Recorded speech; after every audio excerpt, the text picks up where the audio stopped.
although we just got wrapped up with the NFL season, football is behind some folks. Barnstormers, they did get up and running, but we want to play football here in Des Moines locally. And that's why we have Jason Mills joining us right now, because there's a new organization that's just getting their feet under them right now, the National Youth Football Organization. So Jason, first, why don't you introduce our guests to us, too, that you brought with you? Well, I'm Jason Mills, and I am the commissioner for the Des Moines metro area.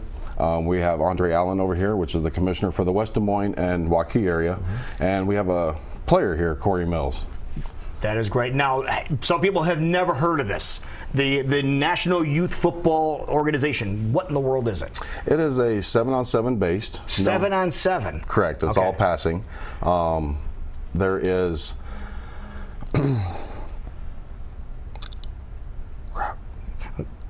There's a bunch of different things here. 7-on-7 and 7-on-7 actually versus flag football. What would be the difference? Right. For example, how's 7-on-7 different from flag football? Well, more so 7-on-7 focuses more on the drills. You know, you take on defense, you got the linebackers and defensive backs.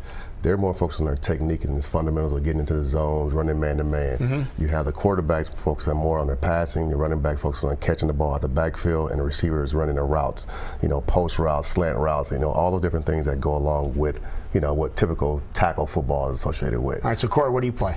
I play quarterback. Okay, so you're the main guy. Yeah. You're the center of attention there. That's cool. Now, what do you like about playing quarterback so much? I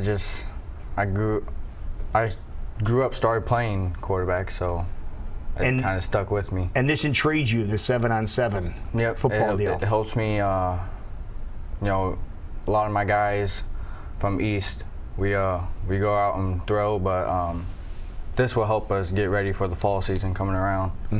Get ready, passing routes, timing.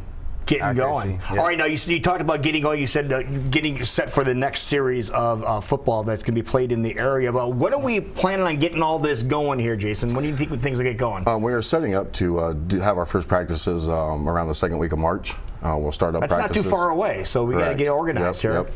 First game should be able to start being taken right around the first part of April. Okay. Is when we want to take off. And we want to try to have this league wrapped up probably around by the end of May, 1st of June, so these kids can start with their fall leagues and their summer workouts and stuff with their high school. So they're not interfering with each other. Correct. But actually, you know, this would be something that people could take advantage of. Exactly. This was designed for those kids in the off season. When they don't have anything to do, when the wrestling's over with, when their basketball's over with, baseball's starting up, and we are actually working around. A lot of our kids are multi-sport kids, so we are working around a lot of their baseball as far as our games and our practices are concerned. Now, you said your games and practices. Now, where are the games or where are the practices, or are you still trying to find that? The games will be at local fields here. Me and Andre both are on the lookout for fields and affiliates that can help us use some fields. So, Andre, what area? You said you were in the west side of town? The West Des Moines, Waukee area. All right. So we're doing a lot of the local, you know, big practice fields, the churches, you know, because a lot of times, you know, you look at the West Des Moines and Waukee area, those fields fill up a year in advance. Right. And so with us getting in the game now, you know, we're having to look for those other, you know, obsolete areas, churches, you know, big areas to be able to do practices and do games. Okay. Now, this is what I understand, a non-contact version of football. How is that working? Now, how does non-contact work? Well, non-contact, you look at it, it's more of it's touch. So it's a two-hand touch, you know, instead of a tackle or a flag. And so that way you can focus more on the kids, on their zone reads, you know, the quarterback, you know, focus on where he needs to pass the ball and their timing routes with the receivers and the running backs. And you look at the defensive backs and you look at the linebackers working on their timing of getting to their zones, getting into their coverage and knowing what they're supposed to do when they get there. Right. What ages are we talking? We're talking 5 to 18 years old. 5 to 18 years old. So yes, 5-year-old kids playing football. Yes, sir. That'd be kind of cool. Yes. Yeah. The 5, 6, 7, 8-year-olds will all play under the 8U. This is open to anybody and everybody. This is for the developed athlete that wants to enhance more skills. Open all the way to the very beginner athlete who wants to brand new start, never played before. They're all going to get. This would be a good. I'm glad you said that, because there are some people that maybe they have never played organized football before, but they can't be thrust into the like the high school level or even, you know, any other kind of level. This might be a good entry level for them. Yes, we will mix them in. the ones that have a lot of experience versus the ones that have no experience. We'll mix them in so they're not just a whole team of unexperienced kids trying to do this. Right. And get them the training that they need. Oh, that is cool. So you're looking forward to this, I can tell. Yep. Yeah.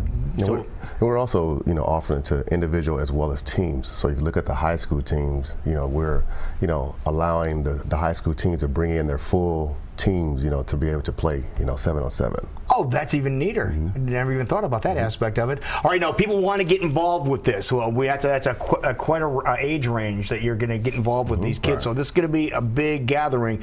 What's the best way to get some kids hooked up with you guys? Well, you can go to our website is www.playnyfo.com, and you can select Iowa and the different areas that we have associated with the Iowa locations. All right, do we know what team Corey's going to be on yet or not? Corey's with the Des Moines Metro Crimson team. The Crimson team. Yes. All right. So you'll be raring to go. So we could talk about crowning a champ at the end of the season with you? Possibly. No, the answer is yes. Yes. Okay. So we can talk about crowning a champ at the end of the year with you? Yes, sir. Okay, there you go. That's what we want to hear. You guys, thank you for coming in, Yes, man. This sir. is very Thank you. cool. Again, it's the National Youth Football Organization getting started right here in Des Moines. And Andre, one more time, the website for people to get more information. www.playnyfo.com. Thanks, man. problem. Appreciate you being here. No problem.